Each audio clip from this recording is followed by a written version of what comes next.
Bonsoir, voici l'essentiel de l'actualité au Manitoba. Les régions rurales vibrent au rythme des marchés et des foires de Noël. À Île-des-Chênes, des activités ludiques ont été la principale attraction d'une foire organisée ce dimanche. L'événement a permis de renforcer des liens dans la communauté.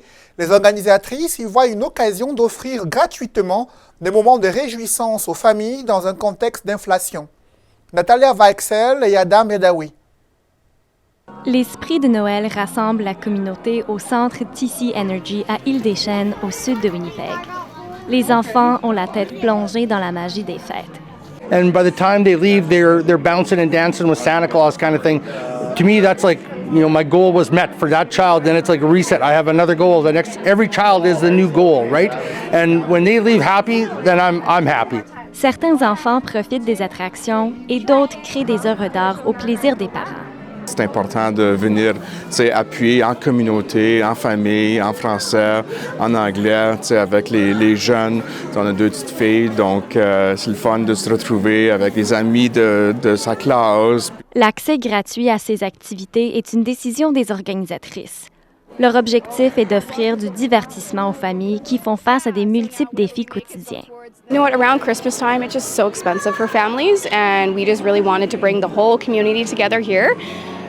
So people can afford, to do something with the whole community for fun. Le Père Noël souligne l'importance de la solidarité et de la cohésion de la communauté en ces temps des fêtes.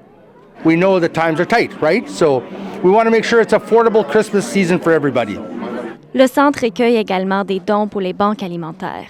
C'est ça que la beauté d'avoir des événements comme ça gratuits, c'est que on peut tout le monde participer, puis ceux qui ont les moyens, ils peuvent donner, peuvent contribuer à la communauté, redonner essentiellement. Selon les organisatrices, les dons serviront aussi à financer d'autres activités communautaires tout au long de la prochaine année. Ici Natalia Weichsel, Radio-Canada, Winnipeg.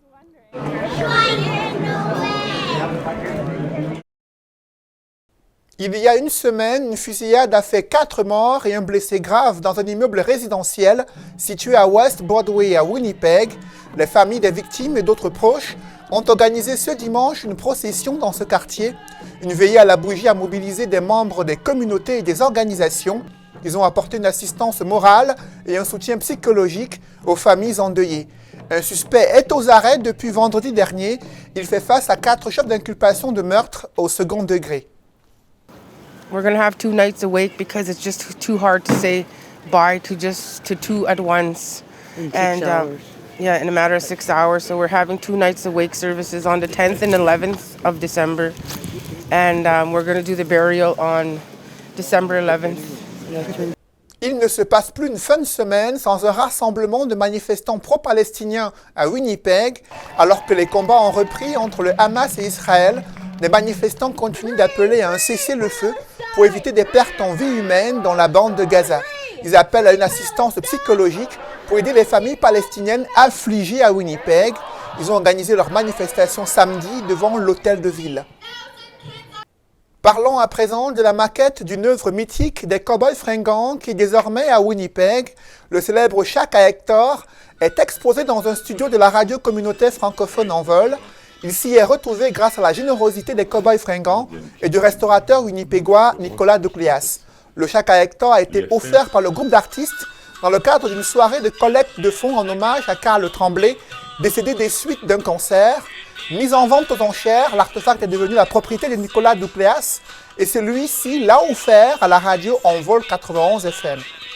Et puis honnêtement, la Shack chez moi ou dans mon resto, ça serrait à rien, comme juste un petit pourcentage des gens francophones qui connaissent les Cowboys fringants l'auraient pu le voir. Le Shack à Hector a fait partie énormément des œuvres des Cowboys fringants, puis c'est quand même un honneur qu'on l'ait ici parce que, écoute, on est quand même les artisans de la radio, on va prioriser la chanson française. Depuis pratiquement 1 mois, 2 mois, on entend beaucoup les chansons de l'œuvre de Carl Tremblay et sa troupe. Merci, c'est tout pour ce bulletin. Bonne soirée.